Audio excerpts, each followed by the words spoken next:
అందరికీ నమస్కారం అండి. ఆంధ్రప్రదేశ్‌లో మనకు కూటమి ప్రభుత్వం అధికారంలోకి వస్తే ప్రతి రైతుకు అన్నదాత సుఖీభవ పథకం కింద 20,000 రూపాయలు ఇస్తామని హామీ అయితే ఇవ్వడం జరిగిందనమాట.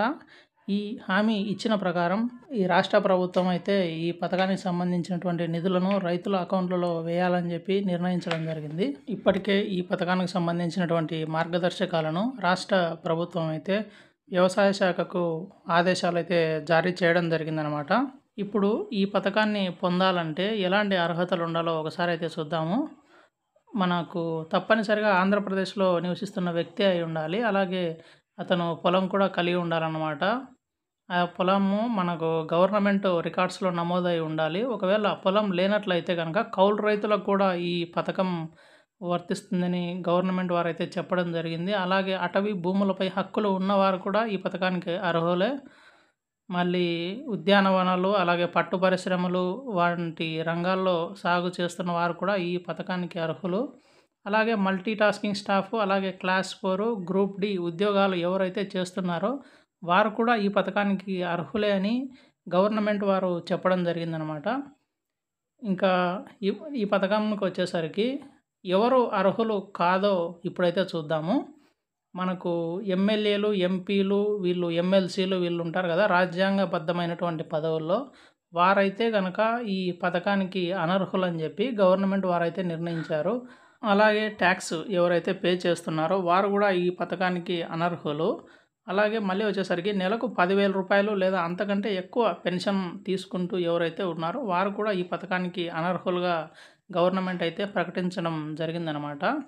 ఇప్పుడు ఈ పథకంని అప్లై చేసుకోవాలంటే కనుక మన దగ్గర ఉన్నటువంటి పత్రాలు ఏవైతే చూద్దామో, ఒకటి ఆధార్ కార్డు, అలాగే రేషన్ కార్డు, 1B అంటే మనకు అడంగల్ 1B భూమి అనమాట, మన ల్యాండ్. అలాగే మొబైల్ నెంబర్, ఆధార్ నెంబర్తో లింక్ ఉండాలి. అలాగే బ్యాంక్ అకౌంట్. ఈ బ్యాంక్ అకౌంట్ వచ్చేసరికి ఎన్పిసిఐ లింక్ అయితే ఖచ్చితంగా లింక్ ఉండాలన్నమాట.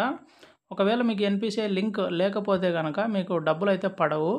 మీకు ఒకవేళ డౌట్ ఉన్నట్లయితే కనుక బ్యాంకుకు వెళ్ళి మీరు ఎన్పిసిఐ లింక్ని అయితే ఒకసారి చెక్ చేయించుకోండి.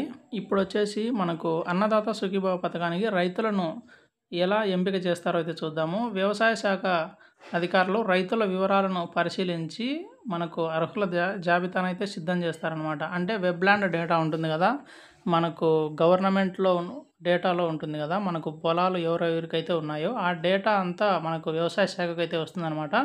ఈ వ్యవసాయ శాఖ అధికారులు వాటిని అన్నిటినీ వెరిఫై చేసి, అంటే ఉన్నారా లేదా, ఎవరైనా డెత్ వాళ్ళు ఉన్నారా, ఎవరైనా ల్యాండ్ అమ్ముకున్నారా, ఇలాంటివన్నీ ఒకసారి చెక్ చేసుకొని అర్హులను మాత్రమే వీళ్ళైతే వెరిఫికేషన్ చేసి మనకు పై అధికారులకు అయితే పంపించడం జరుగుతుందన్నమాట.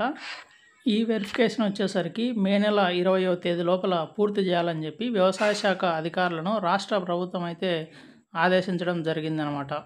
ఇప్పుడు ఈ ప్రభుత్వం అందించే ఆర్థిక సాయము ప్రతి రైతుకు 20,000 రూపాయలు అయితే రైతుల అకౌంట్లో పెట్టుబడి సాయం కింద వేయాలని చెప్పి ఈ కూటమి ప్రభుత్వం అయితే నిర్ణయించుకుంది. అది కూడా 3 విడతలలో వేయాలని చెప్పి ఈ గవర్నమెంట్ అయితే నిర్ణయం తీసుకుంది. ఇందులో ఈ 20,000 రూపాయల్లో పీఎం కిసాన్ నిధులు వచ్చేసరికి 6,000 రూపాయలు అనమాట. మిగతా 14,000 రూపాయలు వచ్చేసి మన రాష్ట్ర ప్రభుత్వం అయితే రైతుల అకౌంట్లలో జమ చేయనుంది. ఈ 20,000 రూపాయలు వచ్చేసరికి అంటే రాష్ట్ర ప్రభుత్వం అలాగే కేంద్ర ప్రభుత్వం కలిపి రైతుల అకౌంట్లలో 20,000 రూపాయలు 3 విడతలలో వేయాలని చెప్పి వారు నిర్ణయం అయితే తీసుకోవడం జరిగిందనమాట.